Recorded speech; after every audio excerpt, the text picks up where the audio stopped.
Hello everyone, welcome to streaming knowledge. आज हम structure of atom का पार्ट 4 करने वाले हैं और उसके अंदर हम ये सारे टॉपिक्स कवर करेंगे।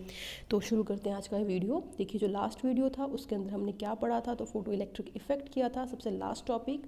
और उसमें हमने देखा था कि जो आइंस्टाइन था उन्होंने क्या एक्सप्लेन किया था कि जो लाइट होती है उसके अंदर फोटोन्स होते हैं। फोटोन्स मीन्स पार्टिकल्स हो गए, उनकी कुछ एनर्जी होती है और जैसे ही वो मेटल सरफेस के ऊपर टकराते हैं वहाँ से वो इलेक्ट्रॉन को इजेक्ट करते हैं, जिसके कारण इलेक्ट्रिसिटी प्रोड्यूस होती है। यही हमने बात कही थी। मतलब जो आइंस्टाइन थे वो पहले इंसान थे जिन्होंने इलेक्ट्रोमैग्नेटिक रेडिएशंस का क्या बताया, पार्टिकल नेचर बताया। क्योंकि जो पहले साइंटिस्ट आए थे उन्होंने उसका वेव नेचर तो बता दिया था बहुत पहले ही, लेकिन जो पार्टिकल नेचर बताया गया वो किसने बताया सबसे पहले, वो बताया आइंस्टाइन ने। तो ये चीज़ आपको याद रखनी है। अब देखिए, अगर किसी फोटोन का, ठीक है, अगर किसी फोटोन का मास जो है वो m है, क्या बोल दिया मैंने, किसी फोटोन का मास जो है वो m है, तो उसकी एनर्जी कितनी होगी, मतलब उसके साथ एनर्जी कितनी एसोसिएटेड होगी। जब उसका पार्टिकल नेचर होगा तो वो कितनी हो जाएगी, E is equals to M C square according to Einstein. ठीक है, और आपने E is equal to H nu तो पढ़ा ही था, कहाँ पर, प्लैंक्स में। ठीक है, तो ये हमारे पास आ गया यहाँ पर E is equals to H C upon lambda लिख सकते हैं, एच न्यू लिख सकते हैं। बाद में हमने क्या कर दिया, इन दोनों को आपस में इक्वेट कर दिया, क्योंकि ऑब्वियसली एनर्जीज बराबर होंगी ये वाली। तो हमने इससे फाइंड आउट किया कि जो M होगा वो H अपॉन सी लेमडा के बराबर आ जाएगा। अब आप क्या कर सकते हैं, इसमें ऊपर नीचे क्या कर दीजिए, यहाँ पर न्यू से इंटू कर दीजिए, मीन्स फ्रीक्वेंसी से इंटू कर दीजिए। तो जो लेमडा न्यू होगा वो C के बराबर आ जाएगा, मीन्स C इंटू C क्या हो जाएगा आपके पास, C स्क्वायर हो जाएगा, और ऊपर क्या आ जाएगा आपके पास, H न्यू ही हो जाएगा। तो m is equals to H nu upon C square भी आप लिख सकते हैं। ठीक है, थोड़ा सा आगे बढ़ते हैं हम लोग। तो वही मैंने आपसे बता दिया कि जो m है वो क्या है, मास ऑफ फोटोन है। लेकिन आपको एक चीज़ ध्यान में रखनी है कि जो रेस्ट मास होता है फोटोन का उसे हम क्या करते हैं, ज़ीरो लेते हैं। क्या बोल दिया मैंने कि जो रेस्ट मास होता है फोटोन का उसे हम ज़ीरो लेते हैं। ज़ीरो क्यों लेते हैं, बिकॉज अभी हमने देखा कि जो फोटोन्स हैं वो स्पीड ऑफ लाइट से मूव करेंगे, राइट। क्या बोल दिया मैंने, स्पीड ऑफ लाइट से मूव करेंगे, मतलब बहुत तेज़ स्पीड के साथ मूव करेंगे। अरे जब इतनी तेज़ स्पीड के साथ मूव कर रहे हैं तो ऑब्वियसली यार आप उनको कभी भी रेस्ट पे पाओगे ही नहीं। इसलिए हम क्या बोल सकते हैं कि उनका जो रेस्ट मास है वो क्या है, ज़ीरो है। ठीक है, इतनी बात क्लियर हो गई। चलो देखो ये क्वेश्चन देखो, स्क्रीन पॉज करो, खुद से अटेम्प्ट करो। वही सेम चीज़ आपको बार बार करनी है, स्क्रीन पॉज करके खुद से अटेंड करना है। चलो देखते हैं, यहाँ पर हमें क्या कैलकुलेट करना है, calculate the mass of photon of sodium light having lambda is equal to 600 nanometre. अभी हमने फॉर्मूला किया क्या, m is equal to H upon C lambda या फिर H nu upon C square. यही फॉर्मूला किया ना हमने। हमारे पास क्या गिवन है यहाँ पर, क्या गिवन है यहाँ पर, लैम्डा गिवन है, तो कर लेते हैं, बहुत आसान है। m is equals to 6.6 into 10⁻⁻34 upon 3 into 10⁻8 into lambda की वैल्यू रख दो 600 इंटू 10⁻9। जब आप सॉल्व करोगे तो आपके पास आंसर आ जाएगा, इतना आंसर आ जाएगा इसका। तो आप इसको सॉल्व कर लीजिएगा। ठीक है, अब हम अगले टॉपिक पे बढ़ते हैं, जिसका नाम क्या था, the nature of emission of radiations from hot bodies, या इसको बोल दिया गया ब्लैक बॉडी रेडिएशन। क्या बोल दिया मैंने कि जब आप कोई हॉट बॉडी लेते हो, ठीक है, तो उस हॉट बॉडी से जो रेज या रेडिएशंस एमिट होती हैं उनका नेचर कैसा है। ठीक है, उनका नेचर क्या होता है या कैसा है, उसी को हमने क्या बोल दिया आगे इसकी स्टडी करने के लिए, ब्लैक बॉडी रेडिएशंस बोल दिया गया है। अभी मैं आपको बताऊंगी इसका मतलब क्या है, थोड़ा सा वेट करिए। अब देखो, पहली बात, इसके बारे में सबसे पहले एक्सप्लेनेशन किसने दी, तो वो दी मैक्स प्लैंक ने। क्या बोल दिया मैंने, प्लैंक ने दी, जिसने प्लैंक्स कांस्टेंट एच, या फिर हमने पढ़ चुके हैं Planck's quantum theory is equal to H nu, वही वाला प्लैंक्स है ये। तो देखिए यहाँ पर क्या हुआ, प्लैंक्स ने इसके बारे में बोला। ठीक है, अब देखो क्या किया उसने क्या किया, एक एक्सपेरिमेंट परफॉर्म किया। कैसे किया, उन्होंने क्या किया, आयरन रॉड ली। आयरन रॉड यहाँ पर क्या है, एक ब्लैक बॉडी आप मानिए। ठीक है, आयरन रॉड क्या है यहाँ पर, ब्लैक बॉडी है। जैसे ही उन्होंने उसको हीट किया, ठीक है, जैसे उन्होंने क्या किया, हीट किया, तो सबसे पहले वो कैसी बदली, रंग उसका क्या बदल गया, उसमें चेंज हो गया, डल रेड हो गया। ठीक है, कलर क्या हो गया उसका, डल रेड हो गया। अब जब उन्होंने और गर्म किया तो वो क्या हो गया, रेड हो गया। अच्छा, आप एक चीज़ सोचिए, यहाँ मत सोचिए इस चीज़ को, मत जो थियोरेटिकल है उसको मत सोचिए, इमेजिन करिए, आपने कभी देखा होगा लोहे को गर्म होता हुआ। तो लोहा क्या होता है यार, जब आप उसको गर्म करोगे तो बिल्कुल क्या हो जाएगा, रेड कलर का हो जाएगा। और जब वो ज़्यादा रेड होगा तो क्या करेगा, बहुत ज़्यादा रेडिएशंस को एब्जॉर्ब करेगा, बहुत एनर्जी वाली रेडिएशंस को एब्जॉर्ब करेगा। यही होता है ना, तो वही यहाँ पर लिखा हुआ है कि जब आप टेम्परेचर उसका बढ़ा रहे हो तो क्या हो रहा है, उसका कलर चेंज हो रहा है, साथ ही साथ वो बहुत ज़्यादा एनर्जी वाली रेडिएशंस को, इंटेंसिटी वाली रेडिएशंस को एमिट करेगा। ठीक है, तो अब एक और चीज़ यहाँ पर नोटिस करिए कि यहाँ पर क्या हुआ, डल रेड हुआ, फिर रेड हुआ, फिर वाइट हुआ, फिर ब्लू हुआ। मतलब विवग्योर में आप किधर की तरफ को शिफ्ट हो रहे हो, आप इस तरीके से शिफ्ट हो रहे हो, राइट। मतलब जो फ्रीक्वेंसी है आपकी क्या कर रही है, वो बढ़ रही है और वेवलेंथ आपकी इंक्रीज कर रही है। यही मतलब हुआ ना। मतलब जब आपने आयरन को हीट किया तो उसने हीट होने के बाद उसने रेडिएशंस को एमिट किया, और जो रेडिएशंस एमिट हुई बहुत ज़्यादा इंटेंसिटी की रेडिएशंस थी। ठीक है, तो हम क्या बोल सकते हैं कि जो रेडिएशंस एमिट हुई, ठीक है, वो टेम्परेचर के इंक्रीज करने के बाद क्या होगी, और ज़्यादा होगी। तो वही यहाँ पर बात कही गई, और जैसे जैसे जो है इंटेंसिटी बढ़ेगी, टेम्परेचर आप बोल सकते हैं बढ़ा रहे हैं, उसकी फ्रीक्वेंसी भी बढ़ रही है, क्योंकि जो कलर है रेड से वाइट, वाइट से ब्लू चेंज हो रहा है और वेवलेंथ डिक्रीज कर रही है। बिल्कुल यहाँ से क्लियर है, बताने की जरूरत नहीं है। वही चीज़ यहाँ पर भी लिखी है कि frequencies going from lower frequencies to higher frequencies as temperature increases. वही मैंने आपसे बात कही है। अब देखिए यहाँ पर ब्लैक बॉडी है क्या। पहली चीज़, ब्लैक कोई कलर होता है क्या? नहीं भाई, ब्लैक कोई कलर नहीं होता। ब्लैक मतलब क्या होता है? डार्कनेस। मतलब आपको कुछ दिखाई नहीं दे रहा है इसलिए वो ब्लैक है, यही हुआ मतलब अगर आपको कुछ दिखाई नहीं दे रहा है मतलब क्या हुआ कि उस सरफेस ने पूरी तरह से लाइट को एब्जॉर्ब कर लिया है। क्या बोला मैंने कि ब्लैक क्यों होता है, या ब्लैक जो है कोई कलर नहीं होता है। ब्लैक मीन्स डार्कनेस, मतलब जो लाइट फॉल की उसने पूरी तरह से एब्जॉर्ब कर ली, इसलिए आपको कुछ भी उसमें दिख नहीं रहा है, कोई कलर नहीं दिख रहा है। देखो होता क्या है, ब्लैक बॉडी क्या है? एक्चुअली ब्लैक बॉडी ऐसी एक आइडल बॉडी है जो कंप्लीटली क्या करती है, सारी की सारी फ्रीक्वेंसी की रेडिएशंस को एमिट भी कर लेती है और एब्जॉर्ब भी कर लेती है। क्या बोलती है मैंने? Ideal body which emits absorbs radiation of all frequencies. मतलब वो सारी की सारी फ्रीक्वेंसीज की रेडिएशंस को एमिट भी कर लेती है और एब्जॉर्ब भी कर लेती है, उसको हम बोल देते हैं ब्लैक बॉडी। अब ये आइडल क्या क्यों लिखा है? क्योंकि भाई ये चीज़ पॉसिबल नहीं है ना, कुछ तो फ्रीक्वेंसी होगी जो वो एब्जॉर्ब नहीं करेगी, लेकिन इसलिए यहाँ पर लिख दिया है हमने आइडल बॉडी। ठीक है, और उसके बाद क्या होगा, हमने भी देखा, आयरन को गर्म किया, मतलब उसने क्या किया, उसको टेम्परेचर हमने बढ़ाया, तो बाद में उसने क्या किया, गर्म होने के बाद रेडिएशंस को बाहर निकाला, एमिट किया। तो जो बाहर रेडिएशंस निकलेंगी उनको हम क्या बोल देंगे? Black body radiations. शायद क्लियर हो गया होगा। अब देखो थोड़ा सा आगे बढ़ते हैं हम लोग। अब यहाँ पर आप क्या चीज़ देख पा रहे हो कि जो फ्रीक्वेंसी है रेडिएशंस की, एमिशन की, क्या बोल दिया मैंने, फ्रीक्वेंसी ऑफ एमिटेड रेडिएशंस, वो किसके ऊपर डिपेंड कर रही है? वो कर रही है सिर्फ टेम्परेचर के ऊपर डिपेंड। यही है ना, जैसे जैसे टेम्परेचर आप बढ़ा रहे हो वैसे वैसे फ्रीक्वेंसी जो है वो क्या कर रही है, इंक्रीज कर रही है, वेवलेंथ डिक्रीज कर रही है, वही आप बोलेंगे। तो जो फ्रीक्वेंसी है एमिटेड रेडिएशन की, वो किस चीज़ के ऊपर डिपेंड कर रही है? वो सिर्फ टेम्परेचर के ऊपर डिपेंड कर रही है। ठीक है, तो क्या हुआ कि जब ये अपने प्लैंक्स थे, उन्होंने पूरा ये परफॉर्म किया एक्सपेरिमेंट, तो उन्होंने क्या किया, इस तरीके से ग्राफ जो है उसका ड्रॉ कर लिया बिटवीन इंटेंसिटी एंड फ्रीक्वेंसी। देखिए कई जगह पर ये वेवलेंथ भी दे रखा है, उसका मतलब बराबर ही है, आपको ज़्यादा इसके बारे में सोचना नहीं है। तो इंटेंसिटी फ्रीक्वेंसी हो सकता है, इंटेंसिटी वेवलेंथ भी हो सकता है। तो उन्होंने क्या किया, इंटेंसिटी मतलब energy per unit area per unit time, और फ्रीक्वेंसी के बीच में एक ग्राफ ड्रॉ कर लिया। अब उन्होंने क्या बोला था कि जैसे जैसे आप टेम्परेचर बढ़ाओगे तो क्या होगा, बॉडी जो है गर्म हो जाएगी, गर्म होने के बाद वो एनर्जी को रेडिएट करेगी, मतलब एमिट करेगी। तो जो एमिट हो रही है एनर्जी वो भी क्या होगी, इंक्रीज होगी। मतलब टेम्परेचर अगर इंक्रीज कर रहे हो तो जो एमिटेड रेडिएशन की जो एनर्जी है वो भी इंक्रीज करेगी और फ्रीक्वेंसी भी इंक्रीज करेगी। समझ रहे हो बात?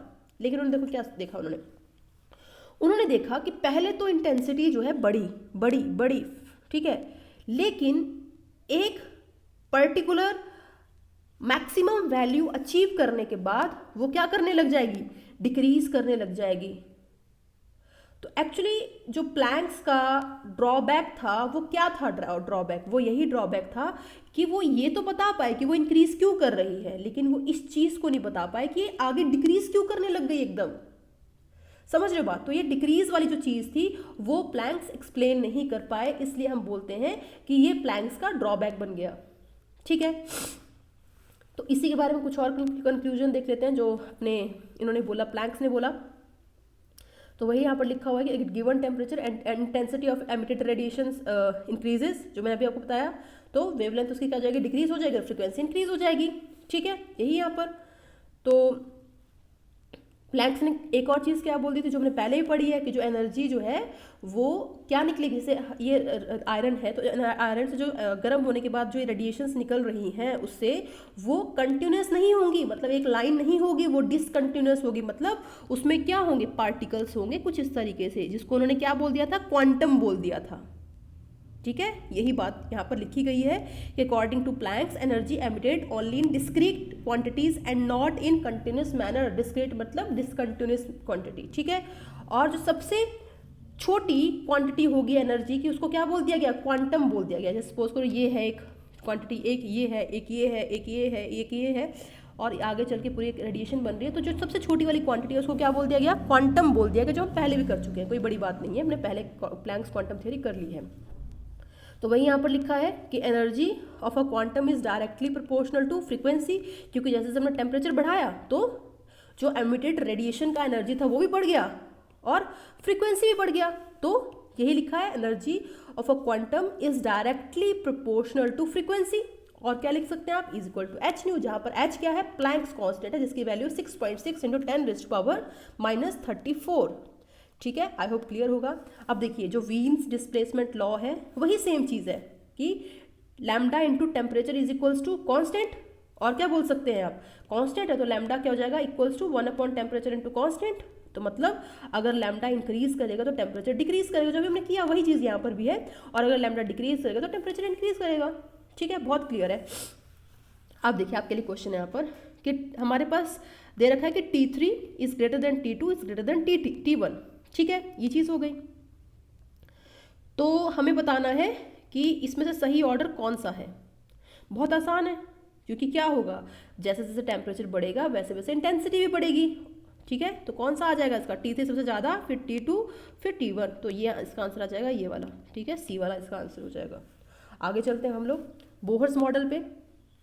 अब देखो पहली बात, जो बोहर्स मॉडल है वो सिर्फ 1 इलेक्ट्रॉन सिस्टम के लिए वैलिड है। मैंने क्या बोल दिया कि जो बोहर मॉडल है वो सिर्फ 1 इलेक्ट्रॉन सिस्टम के लिए वैलिड है, मतलब जिस भी एटम के अंदर एक इलेक्ट्रॉन होगा उसके लिए बोहर मॉडल एप्लीकेबल होगा। मतलब हाइड्रोजन हो गया, ठीक है, 1 इलेक्ट्रॉन, हीलियम हो गया, हीलियम मतलब पॉजिटिव, मतलब हमने क्या किया, जो उसके पास इलेक्ट्रॉन था उसको एक को रिमूव कर दिया, क्योंकि हीलियम के पास 2 इलेक्ट्रॉन होते हैं, एक को रिमूव कर दिया, एक बच गया। वैसे लिथियम के पास 3 होते हैं तो हमने क्या किया, 2 को रिमूव कर दिया, एक बच गया। बेरिलियम के पास 4 होते हैं तो हमने 3 को रिमूव कर दिया, एक बच गया। सोडियम के पास 11 होते हैं, 10 को रिमूव कर दिया, एक बच गया। वैसे सोडियम +10 एग्जिस्ट नहीं करता, बस एक एग्जाम्पल आपको बताया गया कि कुछ भी हो सकता है वो, बस ये ध्यान रखना है कि उसमें सिर्फ 1 इलेक्ट्रॉन सिस्टम होना चाहिए, तभी बोहर मॉडल एप्लीकेबल होगा। ठीक है, अब देखिए बोहर्स के पोस्टुलेट्स की बात करते हैं कि बोहर्स ने क्या क्या बोल दिया। ठीक है, तो उसने क्या बोला कि जो इलेक्ट्रॉन्स हैं वो कुछ ही एक डेफिनेट स्टेशनरी स्टेट्स में मोशन करेंगे, मतलब वो हर स्टेशनरी स्टेट के अंदर मोशन नहीं करेंगे, वो कुछ ही अलाउड स्टेशनरी स्टेट्स के अंदर मोशन करेंगे, जिनको क्या बोल दिया गया, एनर्जी लेवल्स बोल दिया गया। ठीक है, ये चीज़ हो गई। तो वही यहाँ पर लिखा हुआ है, आप पढ़ सकते हैं कि जो इलेक्ट्रॉन्स हैं वो कुछ ही एक अलाउड स्टेशनरी स्टेट्स के अंदर मोशन करेंगे, जिनको एनर्जी लेवल्स बोल दिया गया, और हर एक एनर्जी लेवल की डेफिनेट एनर्जी होगी। समझ रहे हो बात, each energy level will have definite energy, ये चीज़ हो गई। थर्ड उन्होंने क्या चीज़ बोल दी कि जो इलेक्ट्रॉन्स हैं वो सर्कुलर ऑर्बिट के अंदर मूव करेंगे। ठीक है, फोर्थ चीज़ क्या बोल दी कि भाई वो मूव क्यों कर रहे हैं, तो क्या हो रहा है कि सेंटर पे क्या है, न्यूक्लियस है, जो न्यूक्लियस और इलेक्ट्रॉन के बीच में कौन सी फोर्स लग रही है, इलेक्ट्रोस्टैटिक फोर्स ऑफ अट्रैक्शन लग रहा है, राइट। लेकिन हम फिजिक्स में क्या पढ़ते हैं कि जो इलेक्ट्रॉन होगा उसको बाहर की तरफ सेंट्रीफ्यूगल फोर्स लगेगी, सेंट्रीफ्यूगल फोर्स लगेगी। ठीक है, देखिए मैंने लास्ट वीडियो में यहाँ पर सेंट्रीपिटल फोर्स बोला था। देखिए सेंट्रीपिटल और सेंट्रीफ्यूगल फोर्स जो है मैग्नीट्यूड वाइज जो है बराबर होती है। देखिए यहाँ पर सेंट्रीपिटल लिखा है इस 4th पॉइंट में भी, क्योंकि बहुत सारी बुक्स में आपको सेंट्रीपिटल मिलेगा। वो अलग बात है कि जो आउटवर्ड फोर्स होती है उसको हम सेंट्रीफ्यूगल बोल देते हैं और इनवर्ड को सेंट्रीपिटल बोल देते हैं, लेकिन हम दोनों को एक लिख सकते हैं, बिकॉज कि सेंट्रीफ्यूगल फोर्स का जो मैग्नीट्यूड होता है it is equal to centripetal force. समझ रहे हो बात, वो दोनों का मैग्नीट्यूड बराबर होता है, इसलिए हम उसको क्या कर सकते हैं, एक्सचेंज में लिख सकते हैं। अदरवाइज जो आप बोल सकते हैं स्पेसिफिकली सेंट्रीफ्यूगल फोर्स जो बाहर की तरफ लगती है और अंदर की तरफ को क्या लगती है, सेंट्रीपिटल फोर्स लगती है। ठीक है, तो यहाँ पर हमने क्या बोल दिया कि जो सेंट्रीपिटल फोर्स है वो क्या कर रही है, इलेक्ट्रोस्टैटिक फोर्स ऑफ अट्रैक्शन को बैलेंस कर रही है। ये चीज हो गई। अगली चीज क्या बोल दी गई कि जैसे जैसे हम न्यूक्लियस से दूर जाते जाएंगे, जो एनर्जी है वो क्या करेगी, स्टेट्स की बढ़ती जाएगी। क्या बोला मैंने, जैसे जैसे आप न्यूक्लियस से दूर चले जाते जाओगे या फिर, तो हर स्टेट की जो एनर्जी है, एनर्जी भी उसकी बढ़ती जाएगी। ठीक है, ये हो गया। तो सारे पॉइंट्स फिर से देख लेते हैं। हमने क्या क्या बोला कि जो इलेक्ट्रॉन्स हैं वो कुछ ही एक अलाउड डेफिनेट स्टेशनरी स्टेट्स में मूव करेंगे, जिनको हमने क्या बोल दिया, एनर्जी लेवल्स बोल दिया। और हर एक एनर्जी लेवल की जो एनर्जी है वो डेफिनेट है। तीसरी चीज़ हमने क्या बोल दी कि जो इलेक्ट्रॉन्स है वो सर्कुलर ऑर्बिट्स में मूव करेंगे। चौथी चीज़ हमने क्या बोल दी कि जो सेंट्रीपिटल फोर्स और इलेक्ट्रोस्टैटिक फोर्स है उनको हेल्प करेगी उस ऑर्बिट में बनने के लिए। और लास्ट हमने क्या बोल दिया कि जैसे जैसे हम न्यूक्लियस से दूर जाते जाएंगे, जो स्टेट्स की जो एनर्जी है वो इंक्रीज करती जाएगी। बहुत सिंपल था। और देखिए जो फोर्थ पॉइंट है उससे मैंने ये चीज़ लिखी हुई है, ज़्यादा मुश्किल नहीं है। सपोज करिए हमारे पास अगर ई यहाँ पर एक चार्ज है इलेक्ट्रॉन के ऊपर, और जेड ई जो है वो पॉजिटिव चार्ज है किसके ऊपर, प्रोटॉन्स के ऊपर, तो उनके बीच में क्या लगेगी, इलेक्ट्रोस्टैटिक फोर्स ऑफ अट्रैक्शन लगेगी। और उसको आप नेक्स्ट ईयर पढ़ोगे। इसका फॉर्मूला क्या होता है कैलकुलेट करने का, तो एफ इज इक्वल्स टू क्या होता है, के Q1 Q2 upon are square, जहाँ पर के क्या होता है, कांस्टेंट होता है, और Q1 Q2 क्या होता है, चार्ज होता है, और आर क्या होता है, डिस्टेंस बिटवीन टू चार्जेस। ठीक है, तो यहाँ पर हमारे पास Q1 क्या आ जाएगा, E आ जाएगा, Q2 कितना आ जाएगा, ZE आ जाएगा, अपॉन आर आ जाएगा, और K आ जाएगा। तो देखिए यही यहाँ पर लिखा हुआ है। और एम वी स्क्वायर कहाँ से आ गया, सेंट्रीपिटल फोर्स से आ गया, जहाँ पर एम क्या है, मास ऑफ इलेक्ट्रॉन है, वी जो है क्या है, वेलोसिटी ऑफ इलेक्ट्रॉन, आर क्या है, रेडियस। ठीक है, शायद क्लियर हो गई होगी बात। थोड़ा सा आगे बढ़ते हैं हम लोग। यहाँ पर देखिए नोट करके क्या लिखा हुआ है, कुछ एक चीज़ें आपको एक्सप्लेन करने की कोशिश की गई है जो आप नेक्स्ट ईयर पढ़ोगे लेकिन अभी यूज़ होने वाली है। ठीक है, क्या बोला गया है कि अगर हमारे पास दो चार्जेस हैं which are separated by distance R, तो उनके बीच में फोर्स ऑफ अट्रैक्शन या फिर कोलम्बिक फोर्स क्या होगी, के Q1 Q2 upon are square. चीज़ आपको याद रखनी है। अगली चीज़ क्या बोल दी गई कि पोटेंशियल एनर्जी कितनी होगी, तो एक आर यहाँ से कम कर दीजिए, तो के Q1 Q2 अपॉन आर, ये इसकी पोटेंशियल एनर्जी होगी। ठीक है, उसके बाद वही लिखा है वेयर के इज 1/4 पाई एप्सिलॉन नॉट, जिसकी वैल्यू 9 × 10⁹ होती है, और इसको हम क्या बोलते हैं, इलेक्ट्रोस्टैटिक कांस्टेंट। ठीक है, आगे चलते हैं हम लोग। और जब हम सर्कुलर मोशन की बात करते हैं, ठीक है, तो उसमें एंगुलर मोमेंटम कितना होता है, mvr होता है, और सेंट्रीपिटल फोर्स क्या होती है, mv²r होती है। ठीक है, और जो नॉर्मल मोमेंटम होता है वो कितना होता है किसी बॉडी का, वो होता है mv, मतलब मोशन कंटेन्ड बाय बॉडी, तो होता है mv। और अगर एंगुलर मोमेंटम की बात करते हैं तो वो mvr होता है, मीन्स मास ऑफ इलेक्ट्रॉन हो जाएगा यहाँ पर, मास ऑफ बॉडी हो जाएगा, वेलोसिटी ऑफ बॉडी, या फिर r जो होगा रेडियस हो जाएगा। वैसे सेंट्रीपिटल फोर्स भी आप लिख सकते हैं। ठीक है, ये चीज़ हो गई। अब देखिए थोड़ा सा आगे बढ़ते हैं हम लोग। एक और चीज़ उन्होंने बोली बोहर ने, वो क्या बोल दी कि जो हमारे पास स्टेट्स होंगी, ठीक है, जो अलाउड स्टेट्स होंगी, उनके केस में क्या होगा कि जो एंगुलर मोमेंटम होगा वो क्वांटाइज्ड होगा। क्या बोल दिया, एंगुलर मोमेंटम क्वांटाइज्ड होगा, और वो NH/2π के बराबर होगा। क्या बोल दिया मैंने कि जो एनर्जी स्टेट्स अलाउड होंगी फॉर इलेक्ट्रॉनिक मोशन, उनके लिए जो एंगुलर मोमेंटम होगा वो NH/2π के बराबर होगा और क्वांटाइज्ड होगा। मीन्स यहाँ पर n की वैल्यू क्या होगी, हमेशा वहाँ पर n की वैल्यू हमेशा नंबर ऑफ इंटीजर की बात कर रहे हैं हम लोग, यहाँ पर हमेशा n की वैल्यू क्या होगी, इंटीग्रल वैल्यू होगी। ठीक है, नंबर ऑफ एनर्जी स्टेट्स या फिर इंटीग्रल वैल्यू होगी वो। जैसे अगर आपको याद हो हमने क्वांटाइजेशन ऑफ चार्ज किया था, राइट, तो वही यहाँ पर बात है कि जो n है वो क्या है, इंटीग्रल मल्टीपल। तो मतलब क्या हुआ, अगर सपोज करिए आप घर पे हैं और आपको सीढ़ी चढ़नी है, भाई न्यूक्लियस और उनके ऑर्बिट्स को सीढ़ी की तरह कंसीडर कर दो कि न्यूक्लियस क्या है, बिल्कुल बॉटम पे खड़ा है भाई, यहाँ पर कैसे है, बिल्कुल ज़मीन पे खड़ा है, मतलब जो भी है यहाँ पर न्यूक्लियस के सराउंडिंग, मीन्स इलेक्ट्रॉन्स जो है बिल्कुल ज़मीन पे खड़े हैं इस तरीके से। उन्हें क्या करना है, ऊपर जंप करना है, इधर ऐसे करके जंप करना है। तो वो जंप कैसे करेंगे, 1 2 3 4 5 6 7 8 इसी तरीके से जंप करेंगे। ऐसा थोड़ा ना करेंगे यार 1.5 या सॉरी 1.5 0.5 ऐसे थोड़ा ना जंप करेंगे, या 2.5 आधे दूर थोड़ा ना जंप करेंगे, पूरा पूरा जंप करेंगे ना, वो यहाँ पर जंप करेंगे। तो इसलिए यहाँ पर मतलब है कि mvr = NH/2π, मतलब जो n है इसमें क्या है, इंटीग्रल मल्टीपल है, कोई आधी अधूरी सीढ़ी नहीं होती है, आधी अधूरी एनर्जी स्टेट नहीं होती है, वो कंप्लीट होगी 1 2 3 4 इंटीग्रल नंबर्स में होगी। ठीक है, आई होप क्लियर होगा। अब देखो n यहाँ पर क्या है, नंबर ऑफ ऑर्बिट है।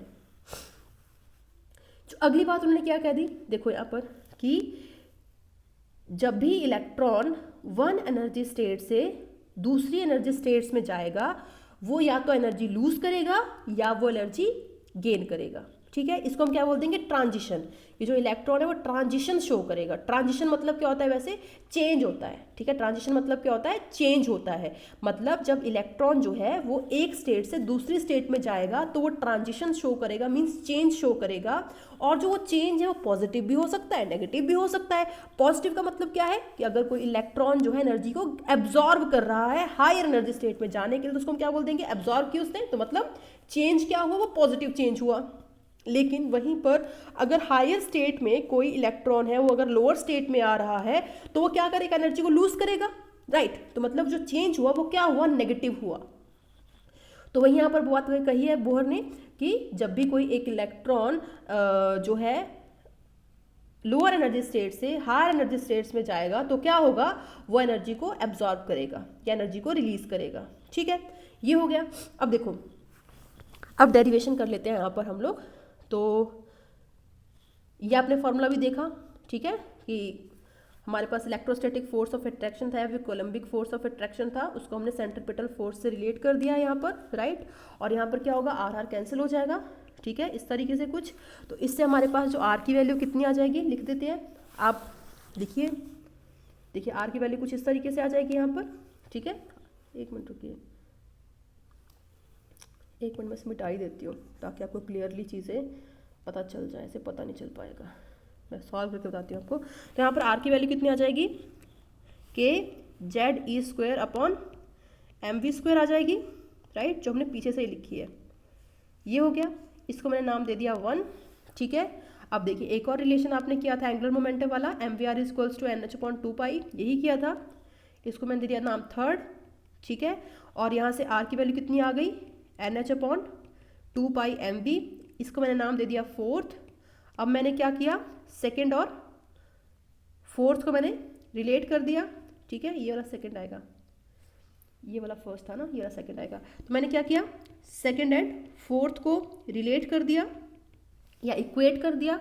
इक्वेट करने के बाद हमारे पास क्या आएगा, क्या कर सकती हूँ मैं, यहाँ पर लिख सकती हूँ कि K Z E square upon M V square is equals to N H upon 2 pi M V, और यहाँ से एक वेलोसिटी कट जाएगा वी वी, और इट इम्प्लाइज कि v is equals to what, K Z E square और 2 pi M upon N H. ठीक है, और एम एम भी कट गया। ठीक है, एन एच हो गया।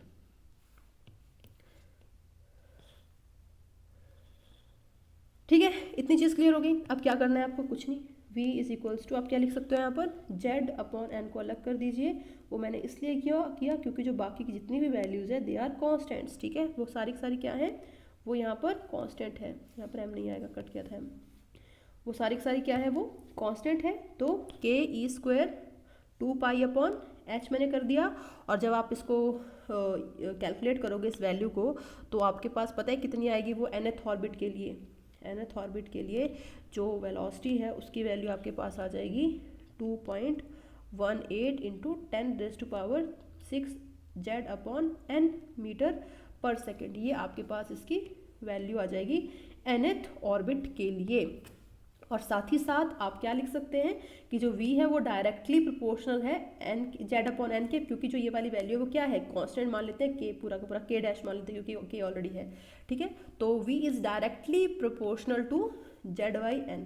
ये चीज़ आपको याद रखनी है, इंपॉर्टेंट है। ठीक है, दो चीज़ें आपको याद रखनी है, एक तो ये फाइनल वैल्यू और दूसरी ये वाली वैल्यू जो मैंने रेड बॉक्स में डाली है। ठीक है, ये चीज़ हो गई। अब देखो जो हमने यहाँ पर 4th रिलेशन निकाला था ये वाला, इससे हमारे पास r की वैल्यू कितनी आई थी, N H upon 2 pi M V. अब क्या करो, इस v में ये वाली वैल्यू पुट कर दो। ठीक है, तो कर दें, तो एक मिनट रुक जाओ।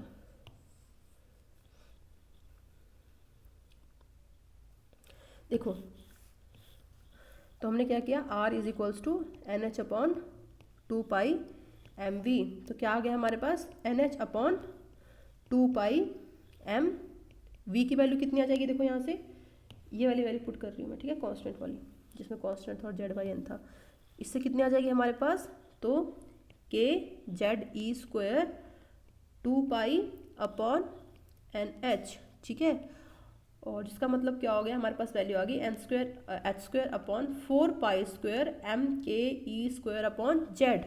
और उससे आप क्या कर सकते हैं, क्या कर सकते हैं आप भाई, कुछ नहीं, जैसे हमने लास्ट में कांस्टेंट को क्या किया था, कांस्टेंट को हमने बाहर निकाल दिया था, जो जो वैल्यू कांस्टेंट थी, इसमें वही करना है। आर की वैल्यू क्या आ जाएगी फिर, H square upon 4 pi square M K E square into N square by Z, कर दिया मैंने। तो वैसे आप कर सकते हो ना।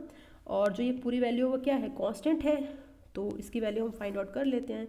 तो आर की वैल्यू कितनी आ जाएगी हमारे पास, 0.529 into N square by Z angstrom, या फिर 52.9 N square by Z picometre.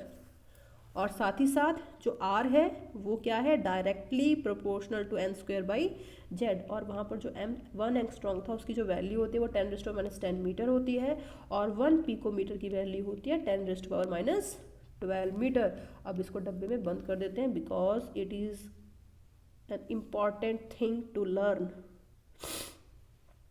ठीक है। ये चीज़ें आपको याद रखनी है जो मैंने डब्बे में बंद की है। अब देखो, अब हम थोड़ा सा आगे चलते हैं, थोड़ा क्वेश्चंस करते हैं, ठीक है। तो आपके सामने दो रिलेशंस हो गए हैं। पहला हमने कौन सा किया, v is directly proportional to z upon n। देखिए याद करने का तरीका बताती हूँ मैं आपको। v और z आसपास आते हैं ना, कैसे आता है, ट्यू वी एक्स डब्ल्यू जेड ऐसा कुछ होता है, तो v और z जो है वो क्या आएंगे, आसपास आएंगे, ठीक है, x u v, अरे भाई ठीक है। तो ये v और z क्या हो गए, आसपास आ गए, राइट। तो v और z, जब v होगा तो z उसके पास में होगा, मतलब बिल्कुल सामने सामने लिख देना है, ठीक है। और n जो है नीचे आ जाएगा।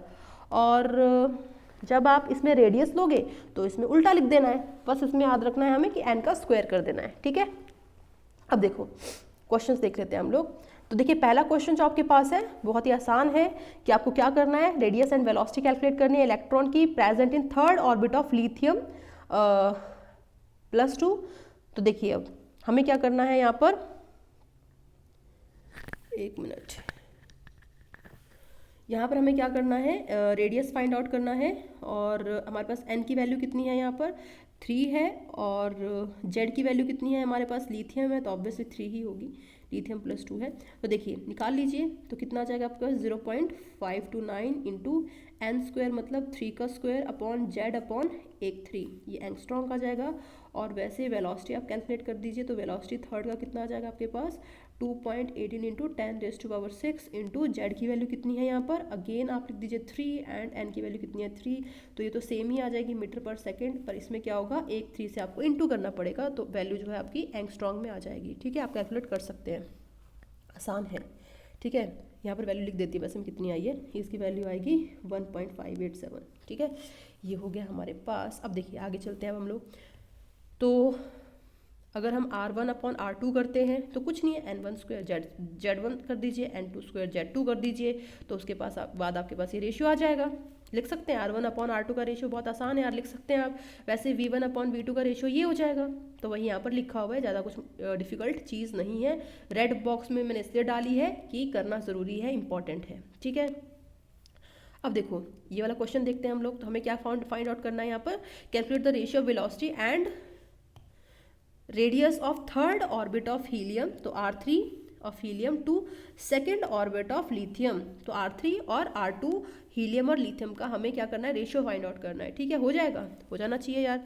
तो हमने अभी किया कि जो रेडियस होता है वो किसके बराबर होता है, एन स्क्वायर बाई जेड के बराबर होता है, तो एन स्क्वायर बाई जेड हो गया आपके पास हीलियम, और वैसे आप क्या कर सकते हैं, Z by N square of what, lithium, ठीक है। तो आप इसमें वैल्यूज रख लीजिए, आंसर आ जाएगा। तो आपके पास कितना आ जाएगा, 3 square upon 2 into 3 upon 2 square, जिसका आंसर क्या आ जाएगा, 3 क्यूब अपॉन 2 क्यूब, जो कि आ गया आपके पास 27:8, ठीक है। हो जाना चाहिए, बहुत आसान है। देखिए अगला वाला क्वेश्चन देखिए यहाँ पर, बस एक ध्यान दीजिएगा, स्क्रीन पॉज करके खुद से ट्राई करिएगा, मेरा मत उतारिएगा, वरना आपकी प्रैक्टिस नहीं हो पाएगी। और जब भी आप ये लेक्चर्स कर रहे हैं प्लीज़ कॉपी और पेन लेके बैठिए। V3 हो गया, V2 हो गया, ये हो गया हमारे पास, तो कर दीजिए यहाँ पर ratio Z/N, helium positive into N/Z और लिथियम पॉजिटिव, ठीक है। तो कितना आ जाएगा हमारे पास, रख दीजिए यहाँ पर 2/3 इंटू 2/3 मतलब 4/9। ठीक है, आसानी था। तो हमारे पास आंसर आ गया 4:9। अगला वाला क्वेश्चन देखिए, इसमें calculate the ratio of velocity and ratio of third orbit of helium. तो third orbit of helium and second orbit of hydrogen. ठीक है, हो जाएगा। तो इसमें क्या फार्मूला लगेगा, कर लीजिए यहाँ पर। क्या फार्मूला लग जाएगा वेलोसिटी के केस में, आ जाएगा ZYN आ जाएगा। तो Z आ गया और N आ गया, और अपॉन क्या कर सकते हैं, वही Z/N। किसका, ये वाला हीलियम का हो गया, और ये वाला किसका हो गया, हाइड्रोजन का हो गया। तो कुछ नहीं, सॉल्व कर लीजिए। तो 2/3 आ जाएगा इंटू 2/1 आ जाएगा, और जब आप सॉल्व करेंगे तो आपके पास 4:3 आ जाएगा। ठीक है, ये हो गया। उसके बाद अगला भी कर लीजिए, बहुत आसान है ये वाला भी, n² कर लीजिए। ये किसका हो गया, हीलियम का हो गया, और इंटू Z/n² कर दीजिए। ये किसका हो गया, हाइड्रोजन का हो गया। तो क्या हो जाएगा, n की वैल्यू क्या है, 3 है, तो 3² Z की वैल्यू क्या है, हीलियम की 2 है, और इंटू इस दूसरे वाले की Z की वैल्यू 1 है, और R की वैल्यू क्या है, मतलब N की वैल्यू क्या है, 2 है। तो आपके पास आ जाएगा 9:8। ठीक है, हो जाना चाहिए, आसानी था ये वाला भी। अब देखो वही चीज़ आगे भी लिख रखी है, ज़्यादा कुछ मुश्किल नहीं है कि Rn nth ऑर्बिट का जो रेडियाई है वो इतना होगा, और जो उसकी वैल्यू है वो इतनी होगी, एंगस्ट्रॉन्ग में इतनी है, पिकोमीटर में इतनी है, और वेलोसिटी जो है वो इतनी होगी जो कि मीटर पर सेकंड में होगी, जो ऑलरेडी हम कर चुके हैं। वही चीज़ यहाँ पर लिखी हुई है। वो अब यहाँ पर इसलिए लिखी हुई है क्योंकि हमें क्वेश्चन सॉल्व करना है, मतलब डेरिवेशन निकालनी है। ठीक है, अब देखिए होता क्या है कि जो टोटल एनर्जी होती है वो किसके बराबर होती है, kinetic energy plus potential energy के बराबर होती है। आप फिजिक्स में पढ़ते आ रहे हो, total energy is equals to kinetic energy plus potential energy, यही है। अब देखिए, अभी हमने थोड़ी देर पहले वेलोसिटी की वैल्यू की, वेलोसिटी कितना था, kZe² और 2π/NH, यही किया था ना हमने। ठीक है, अब देखो mvr इज इक्वल्स टू क्या होता है, NH/2π, ये भी हमने किया था। ठीक है, ये यहाँ से वैल्यू रखी है मैंने, ये देखो ये वाली। ठीक है, अब देखो और आप क्या कर सकते हो यहाँ पर, एक मिनट में आपको एक चीज़ दिखाती हूँ। ये देखिए, ये वाली जो वैल्यू देखिए NH/2π बन रहा है, ये बस उल्टा है। तो कुछ नहीं, इस वैल्यू को उठा के यहाँ पर रख दीजिए। तो हमारे पास क्या आ जाएगा, V is equals to kZe², और नीचे में क्या आ जाएगा, mvr, और v दूसरी साइड चला गया तो कितना आ गया हमारे पास, v² is equals to kZe² upon mr। ठीक है, ये हमारे पास क्या आ गया, v² की यहाँ पर वैल्यू आ गई। ठीक है, अब देखिए क्या होगा, क्या आपको पता है कि जो काइनेटिक एनर्जी होती है वो किसके बराबर होती है, क्योंकि हमें काइनेटिक एनर्जी चाहिए, पोटेंशियल एनर्जी चाहिए, उनको टोटल कर देंगे तो हमारे पास टोटल एनर्जी आ जाएगी, राइट। तो काइनेटिक एनर्जी किससे इक्वल होती है, हाफ mv² के बराबर होती है, राइट। और हमारे पास यहाँ पर जो मास है m ही रहने दीजिए, जो वेलोसिटी है v² है वो अभी हमने निकाला, उसको रख दीजिए यहाँ पर।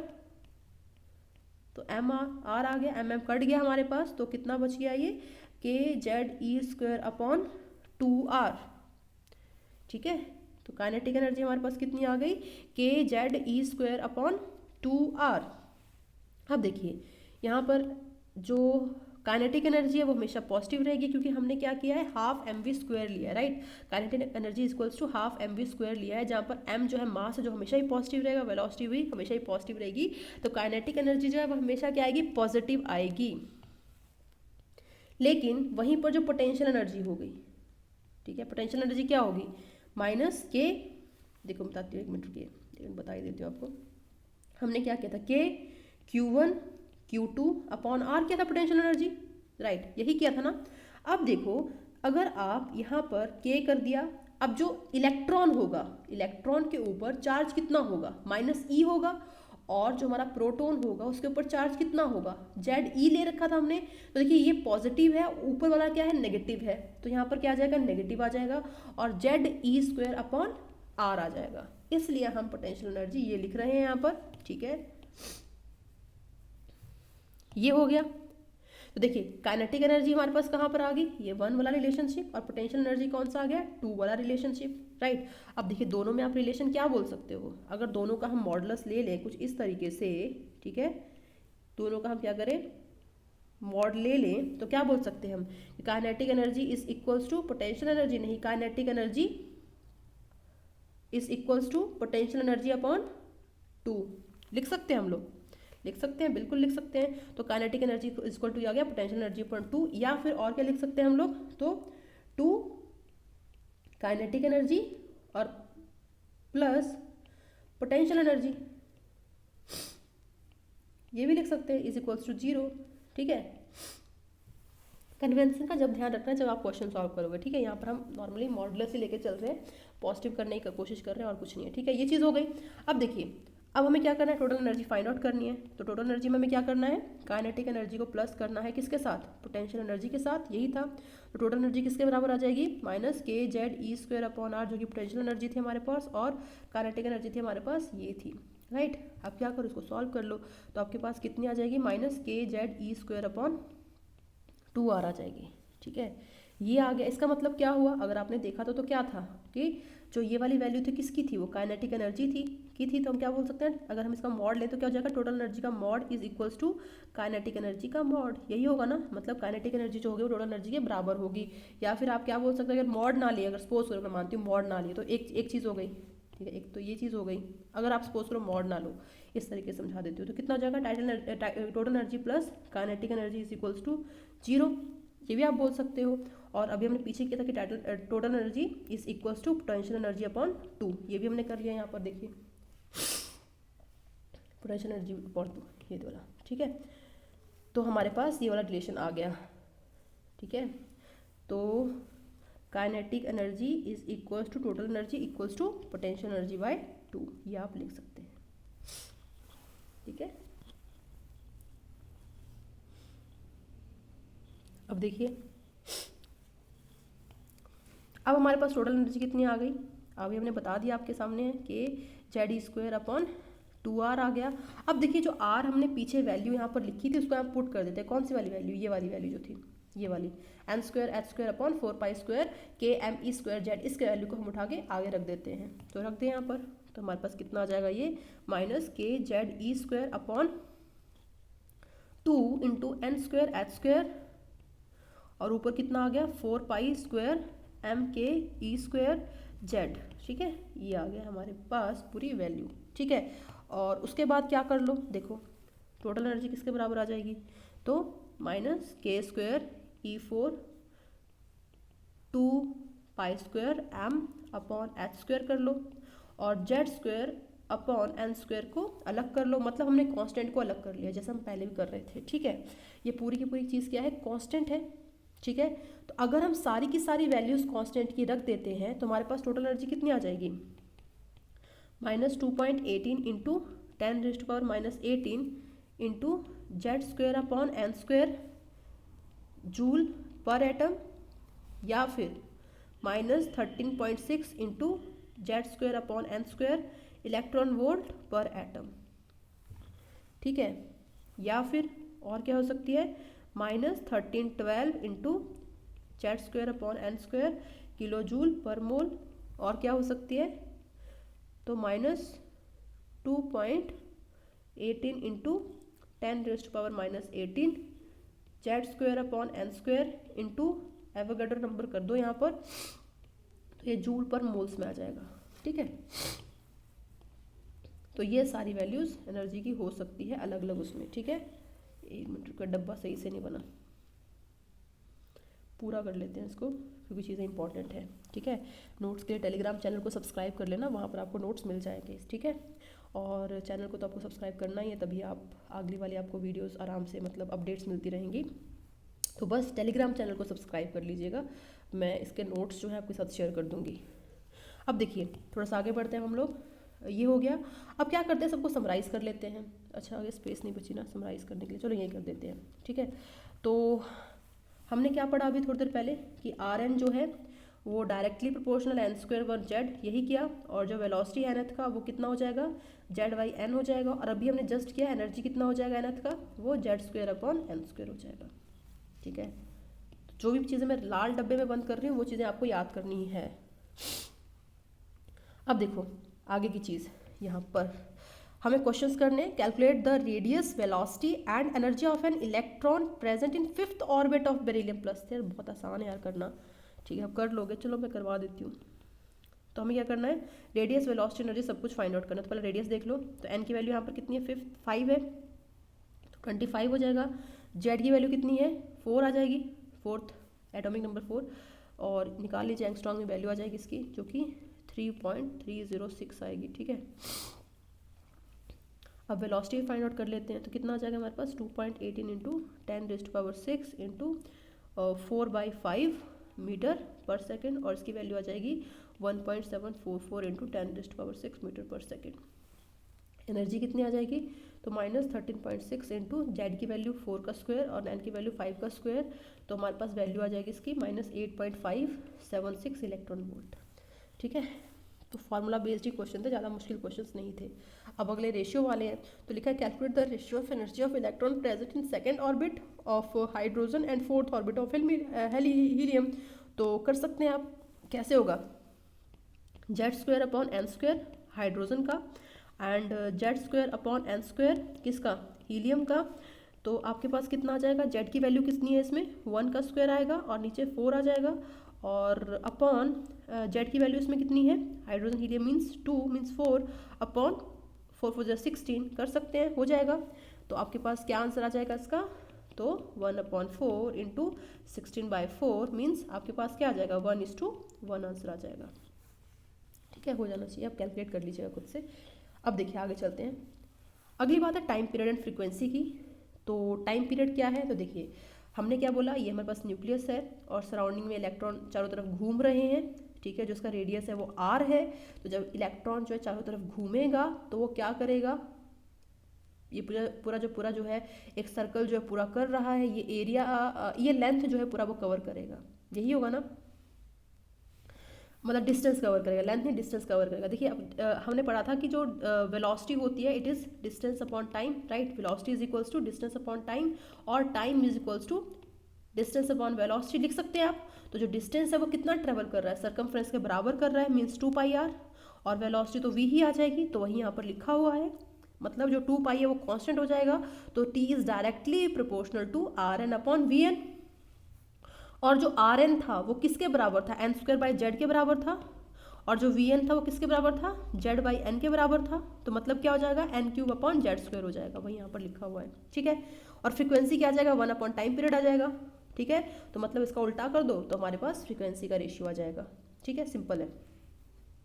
और आगे फिर से समराइज करके दे रखा है कि rn की वैल्यू n²/z, vn की z/n, en में इसको स्क्वायर कर दिया z² अपॉन n², और इसमें टाइम पीरियड में n³ अपॉन z², और फ्रीक्वेंसी में उसको क्या किया आपने कि उल्टा कर दिया, क्या कर दिया, z² अपॉन n³। ठीक है, तो आसान था ये भी।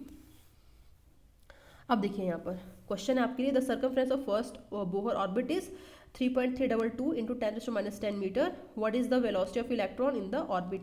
जब भी हम बोहर की ऑर्बिट की बात करेंगे तो फर्स्ट ऑर्बिट ऑफ हाइड्रोजन हमेशा लेंगे। ठीक है, बोहर एटम कौन सा होगा, हमेशा हाइड्रोजन होगा। ठीक है, तो आप वो अंडरस्टूड है, आपको खुद से इमेजिन एज्यूम कर लेना है। अब देखिए क्या होगा, आगे चलते हैं थोड़ा सा। तो हमारे पास यहाँ पर क्या आ जाएगा, mvr equals to NH upon 2π आ जाएगा। हमारे पास सर्कमफ्रेंस की वैल्यू दे रखी है, तो कैसे करेंगे, वेलोसिटी इज इक्वल्स टू क्या आ जाएगा, NH अपॉन 2πrm लिख सकते हैं हम लोग, और 2πr क्या आ जाएगी, सर्कमफ्रेंस आ जाएगी, और सेम क्वेश्चन में जो गिवन वैल्यू है उसको लिख लेंगे, वैल्यू मीटर्स में ही, तो किसी को चीज़ को चेंज करने की जरूरत नहीं है।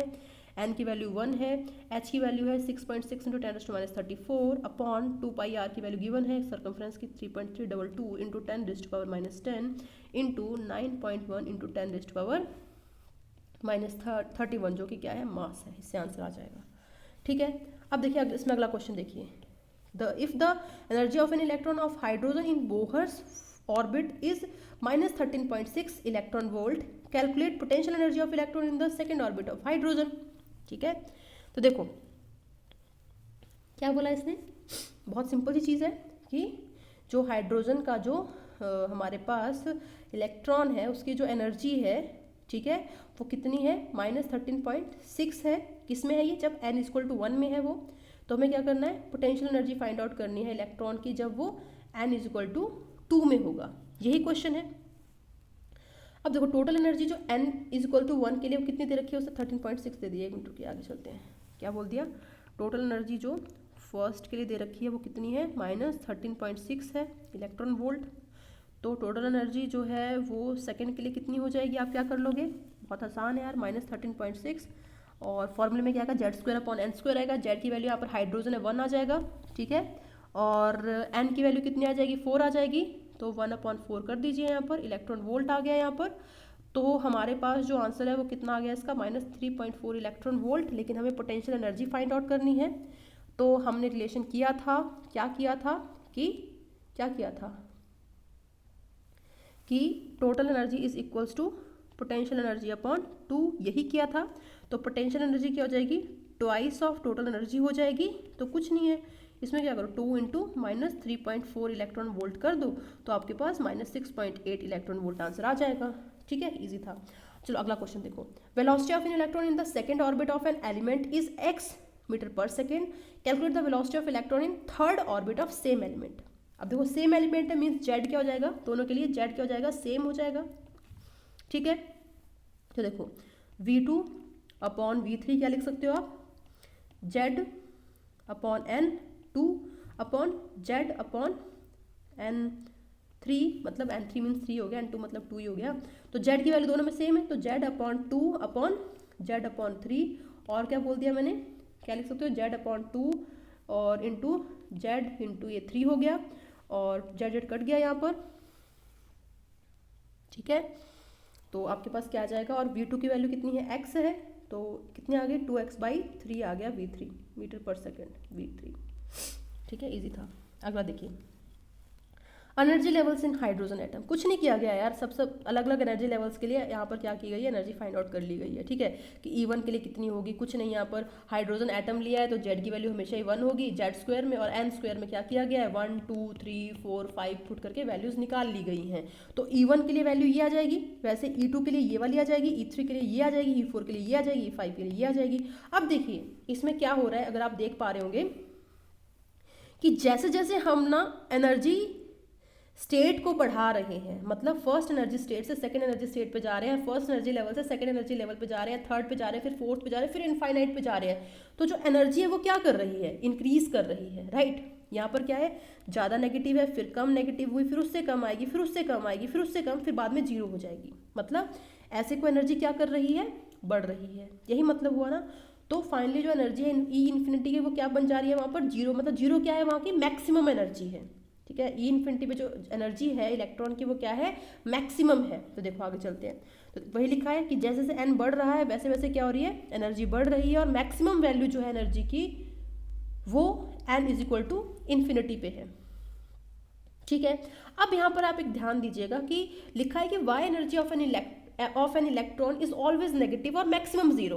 देखो होता क्या है कि जब आप किसी इलेक्ट्रॉन को इन्फिनिटी से लेकर आओगे, ठीक है, किसी एनर्जी स्टेट्स में, लाइक E5 में लेके आ गए, E4 में लेके आ गए, E3 में लेके आ गए, E2 में, किसी में भी आप लेके आ गए, ठीक है, तो क्या होगा कि जब आप इसको लेके आ रहे हो तो क्या होगा, आपको पता है कि आपको एक वर्क डन करना पड़ेगा। क्या बोल दिया मैंने, क्या करना पड़ेगा, आपको एक वर्क डन करना पड़ेगा। तो जब वर्क डन करना पड़ेगा तो क्या होगा उसके कारण, ठीक है, उसके कारण क्या हो जाएगा कि जो एनर्जी है आपकी क्या हो जाएगी, वो ऑब्वियसली कम हो जाएगी, यही बोलेंगे हम लोग, क्योंकि जो आधी एनर्जी वो आप स्पेंड कर रहे हो, या फिर आप जो एनर्जी है वो आपको आप जो वर्क डन में स्पेंड कर रहे हो, ठीक है। इसलिए जैसे जैसे हम अंदर की तरफ जाते जाएंगे, न्यूक्लियस के करीब जाते जाएंगे, वैसे वैसे एनर्जी जो क्या करती जाएगी, डिक्रीज करती जाएगी, क्योंकि आपने कुछ एनर्जी जो है वर्क डन के लिए यूज कर ली है, ठीक है। तो वही यहाँ पर लिखा हुआ है कि जो एनर्जी है इलेक्ट्रॉन की एट इन्फिनिटी, उसको हमने अज्यूम कर लिया जीरो एनर्जी स्टेट, एंड जैसे जैसे जो इलेक्ट्रॉन है वो मूव करता जाएगा और न्यूक्लियस के पास, तो वो कुछ उसे वर्क करना पड़ेगा, और इसलिए उसे कुछ एनर्जी जो है स्पेंड करनी पड़ेगी इस पूरे प्रोसेस में, इसलिए जो वैल्यू होती है वो नेगेटिव होती है, ठीक है। ये हो गया हमारे पास, यही चीज़ है। हाँ, यहाँ पर आपको एक चीज़ रखनी है ध्यान में कि जो नेगेटिव यहाँ पर साइन है वो किस चीज़ को रिप्रेजेंट करता है, वो जो nucleus means positively charge protons plus electron, मतलब एंड इलेक्ट्रॉन के बीच का जो एक आप बोल सकते हैं लाइक बाउंड है या जो अट्रैक्शन है, उस चीज़ को शो करता है वो नेगेटिव साइन, ठीक है। तो याद रखना है नेगेटिव साइन को किस चीज़ को इंडिकेट करता है।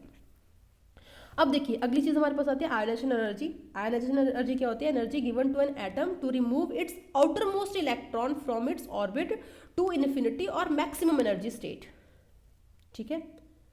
मतलब हमें क्या करना है, एनर्जी प्रोवाइड करनी है, या तो उसे इन्फिनिटी पे पहुंचा दो या फिर उसको मैक्सिमम एनर्जी स्टेट पे पहुंचा दो, यही होगा।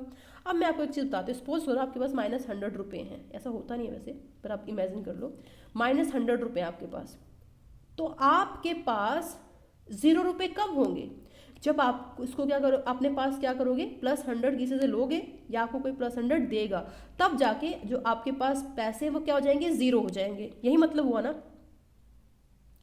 ठीक है, एक एग्जांपल दे रही हूँ मैं आपको, ठीक है। मतलब क्या हुआ कि अगर सपोज करो जो हमारे पास एनर्जी है किसी स्टेट की, वो कितनी है, कुछ माइनस है, ये वाली एनर्जी है, ठीक है। तो अगर आपको इस इलेक्ट्रॉन को मतलब क्या करना है, 0 तक लेके जाना है, मतलब यही होगा ना, इन्फिनिटी तक लेके जाना है, मतलब 0 तक लेके जाना है, तो आपको क्या करना पड़ेगा, इसमें सेम वैल्यू को ऐड करना पड़ेगा, यही मतलब है। तो इसलिए क्या होगा कि जो आयोनाइजेशन एनर्जी क्या होगी, वो पॉजिटिव होगी।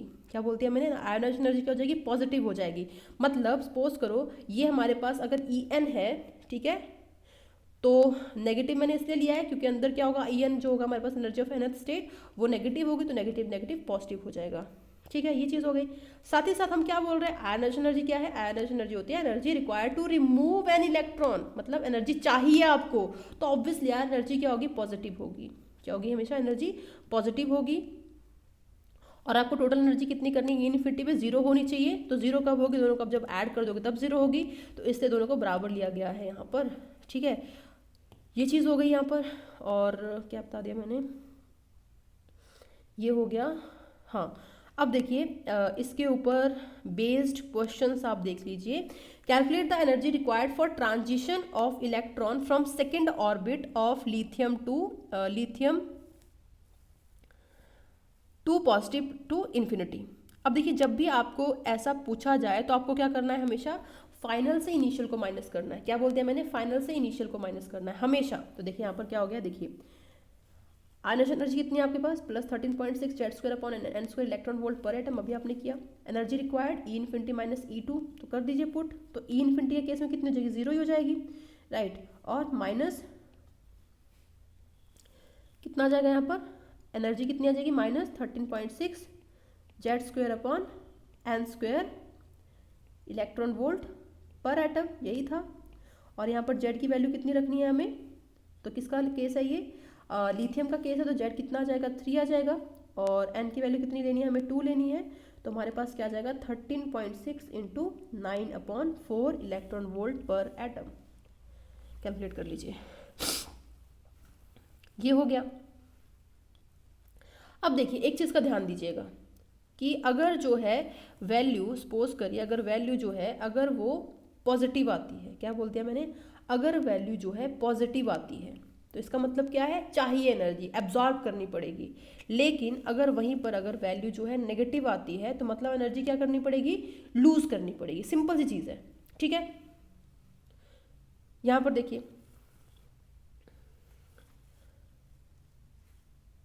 अब यहाँ पर क्या हो रहा है, आयोनाइजेशन एनर्जी क्या कर रहे हैं हम लोग, एब्जॉर्ब कर रहे हैं, क्यों, क्योंकि हमें इलेक्ट्रॉन को बाहर फेंकना है इन्फिनिटी के ऊपर उसे, ठीक है, या बाहर हमें निकालना है, तो ये क्या हो गया, एंडोथर्मिक हो गया, तो इसलिए आयोनाइजेशन एनर्जी हमारे पास क्या है, पॉजिटिव है, ठीक है। और जो रेशियो होगा आयोनाइजेशन एनर्जी का वो किसके बराबर होगा, रेशियो टोटल एनर्जी के बराबर, हम देख चुके हैं, ठीक है, ये चीज़ हो गई। क्योंकि दोनों बराबर ही हैं तो ऑब्वियसली यार, ठीक है, बस नेगेटिव पॉजिटिव साइन का डिफरेंस है, अदरवाइज बराबर है, ये हो गया। अब देखिए electronic transition from hydrogen atom, इस चीज़ को थोड़ा समझिएगा। हमारे पास क्या है यहाँ पर, अलग अलग एनर्जी लेवल्स हैं, 1 2 3 4 5 6 या इन्फिनिटी हो गया। वैसे ही यहाँ इस साइड मैंने लिख दिया है कि E1 के रिस्पेक्ट में इतनी वैल्यू है, E2 के रिस्पेक्ट में इतनी वैल्यू, E3 के रिस्पेक्ट में इतनी वैल्यू है, E4 कितनी वैल्यू, E5 की इतनी वैल्यू, E इन्फिनिटी की 0 है। अब यहाँ पर एक चीज़ समझिएगा कि अगर सपोज करो कोई इलेक्ट्रॉन मतलब n = 1 पे और उसे n = 5 पे जाना है, मतलब यहाँ से इसको जंप करना है ऊपर में, राइट। तो हम क्या करेंगे, क्या बोल सकते हैं कि E5 - E1 उसे एनर्जी चाहिए, यही होगा, E5 - E1 एनर्जी चाहिए उसे। लेकिन जो एनर्जी होती है वो एडिटिव होती है, मतलब जो सबके बीच में गैप है अगर आप उनको ऐड कर दो, मतलब जो ये वाला गैप है, ये वाला गैप है, ये वाला एनर्जी गैप है, ये वाला एनर्जी गैप है, अगर सबको ऐड कर दो तो आपके पास जो एनर्जी चाहिए होगी n = 1 to n = 5 में जाने के लिए वो आ जाएगी। तो क्या करना पड़ेगा आपको यहाँ पर, तो E5 - E4 plus E4 - E3 plus E3 minus E2 plus E2 minus E1। आप क्या करिए, इन सबको ऐड कर दीजिए तो आपके पास E5 माइनस E1 आ जाएगा। ठीक है, हो जाएगा। तो मतलब जो एनर्जी है वो क्या है, एडिटिव है। पहली चीज़ ये हो गई। दूसरी चीज़ जो आपको याद रखनी है वो क्या है, देखिए आप खुद डिफरेंस देखेंगे। यहाँ पर देखिए जो एनर्जी था इस स्टेट का वो कितना था, -13.6, यहाँ पर ये -3.4, यहाँ पर -1.51, यहाँ पर -0.85, यहाँ पर -0.544, यहाँ पर 0। तो जैसे जैसे हम लोग क्या कर रहे हैं, अपनी जो एनर्जी स्टेट है, एनर्जी लेवल को बढ़ा रहे हैं, वैसे जो एनर्जी गैप है वो कम हो रहा है। मतलब अगर यहाँ पर ज़्यादा एनर्जी गैप है तो उसका थोड़ा कम यहाँ पर होगा, फिर थोड़ा कम और होगा, फिर थोड़ा कम और होगा। तो ये मतलब है कि जैसे जैसे हम लोग एनर्जी स्टेट बढ़ा रहे हैं, जो एनर्जी गैप है वो डिक्रीज कर रहा है। ठीक है, तो देखिए वही पॉइंट्स यहाँ पर लिखे हुए हैं कि जैसे जैसे इंक्रीज करेगा एनर्जी तो इंक्रीज करेगी, बट एनर्जी गैप जो है डिक्रीज करेगा। और जो हमारे पास एनर्जी होगी वो एडिटिव होगी। वही चीज़ यहाँ पर लिखी हुई है कि E3 माइनस E1 किसके बराबर होगा, E2 minus E1 and E3 minus E2 के प्लस के बराबर। ठीक है, ये चीज़ हो गई। अब देखिए यहाँ पर क्वेश्चन है, ज़्यादा नहीं है, थोड़े बहुत ही क्वेश्चन बचते हैं। अब देखिए यहाँ पर जो पहला क्वेश्चन है आपके पास वो कुछ इस तरीके का है कि इसमें दे रखा है calculate delta E 9 to 2 when delta E 9 to 5 given है, 5 to 4 गिवन है और 4 to 2 गिवन है। तो कुछ नहीं है यार, कर लो। क्या करना पड़ेगा, सबको ऐड कर दो। तो डेल्टा ई 9 to 2 कितना आ जाएगा हमारे पास, X plus Y plus Z. ठीक है, नीचे वाला जेड है ये। ठीक है, जेड आ जाएगा, ये हो गया। अब नेक्स्ट देखिए, इसमें अरेंज इन डिक्रीजिंग ऑर्डर, हमें डिक्रीजिंग ऑर्डर में ने अरेंज करना है।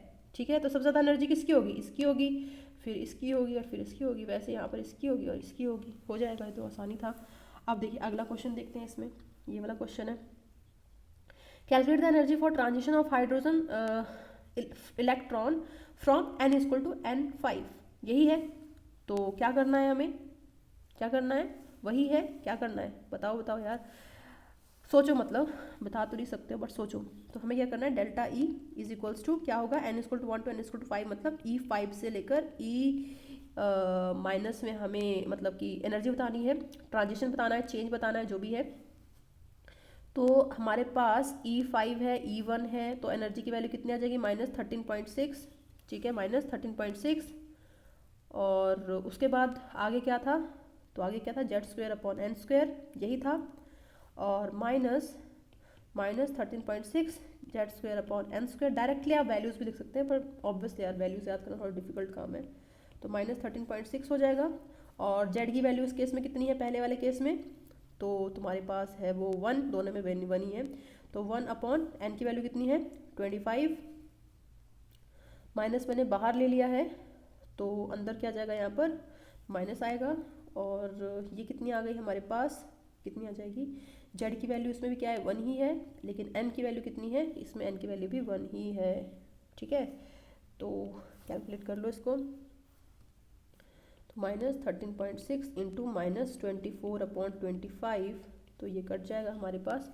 इसको कैलकुलेट कर लीजिएगा, आपके पास आंसर आ जाएगा। अब देखिए वैल्यू क्या आ गई, पॉजिटिव आ गई। ऑब्वियसली मतलब क्या हो रहा है, एनर्जी का एब्जॉर्प्शन हो रहा है। सिंपल चीज़ है, एनर्जी क्या हो रही है, एब्जॉर्ब हो रही है।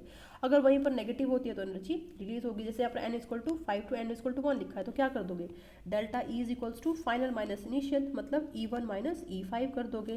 ठीक है, तो E1 की वैल्यू आती है -13.6 और प्लस मतलब एक मिनट को, मतलब माइनस 0.544। तो जब आप करोगे तो आपके पास कितनी वैल्यू आ जाएगी, ये नेगेटिव में आ जाएगी। मतलब जो एनर्जी है वो क्या हो रही है, रिलीज हो रही है। ठीक है, तो ये बात है। अब देखिए अगला क्वेश्चन देखिए, calculate the energy for transition when electron of hydrogen moves from n equal to 6 to n equal to 4। तो 6 से 4 जा रहा है, तो क्या कर लो, delta E is equals to E4 minus E6 कर लो, -13.6 इंटू 1² अपॉन 4² -13.6 इंटू 1² अपॉन 6²।